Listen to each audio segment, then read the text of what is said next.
Welcome back नाजरीन। मेमन साहब, चलें अब तो एफआईआर हुई है, लोग गिरफ्तार हुए हैं जैसे आपने जिक्र किया, लेकिन जो इनिशियल रिपोर्ट होती है, जो इब्तदाई रिपोर्ट है, वो अभी तक आपकी नज़र में क्या सामने आई है? कोई जो गिरफ्तार लोग हैं उन्होंने कुछ बताया हो, चौकीदार ने कुछ बताया हो कि ये गोश्त कहाँ वो सप्लाई करते थे? इस हवाले से कोई इब्तदाई रिपोर्ट सामने आई है?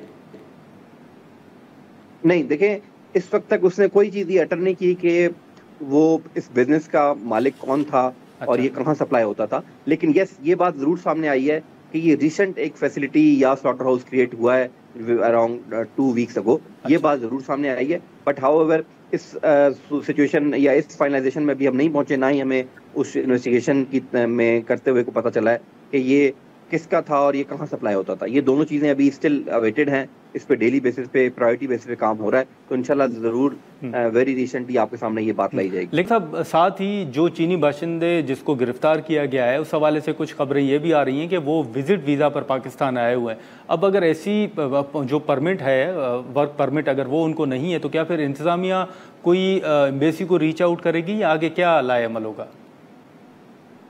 देखें जी, अगर कोई फॉरेन नेशनल भी है, वो क्राइम करेगा तो लॉ ऑफ द स्टेट जो है, लॉ ऑफ द लैंड जो है, वो तो एक्ट करेगा और एक्ट किया है। एफआईआर में उसका नाम है, he is arrested, he is on judicial remand.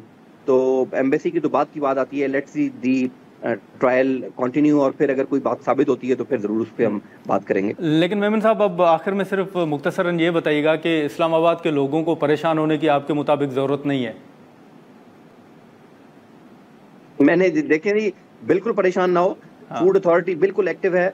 मैंने आपसे 2 सालों की ज़रूर बात की है, 2 साल इस फूड अथॉरिटी को हो गए हैं, एंड हम बड़ी रैंडमली इंस्पेक्शंस करते हैं रेस्टोरेंट्स की, फास्ट फूड्स की, चाहे वो कैफ़ेज़ हैं।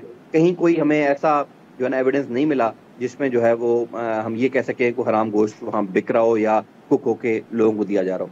तो इसलिए बिल्कुल फूड अथॉरिटी दिन रात इस पे काम कर रही है और इंशाल्लाह इस चीज़ को नहीं होने देंगे यहाँ। ठीक है नाज़रीन, नवाज़ मेमन साहब का बहुत शुक्रिया आपका वक्त निकालने का। नाज़रीन, गुफ्तगू आपने सुनी। अब इस हवाले से इरफान नवाज़ मेमन साहब के मुताबिक इस्लामाबाद के लोगों को परेशान होने की ज़रूरत नहीं है। फूड अथॉरिटी इस मामले पर गुज़िश्ता 2 सालों से काम कर रही है और अभी तक किसी रेस्टोरेंट्स में कोई हराम गोश्त के शवाहिद या ऐसी कोई चीज़ फूड अथॉरिटी को नहीं मिली, कोई भी शवाहिद इस हवाले से नहीं मिले।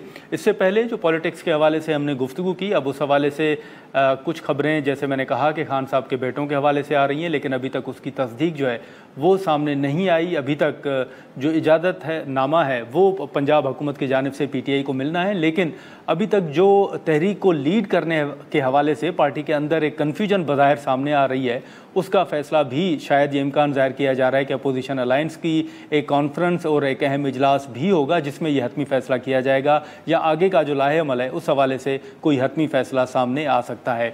आज के प्रोग्राम में इतना ही, इजाज़त दीजिए, अल्लाह हाफ़िज़।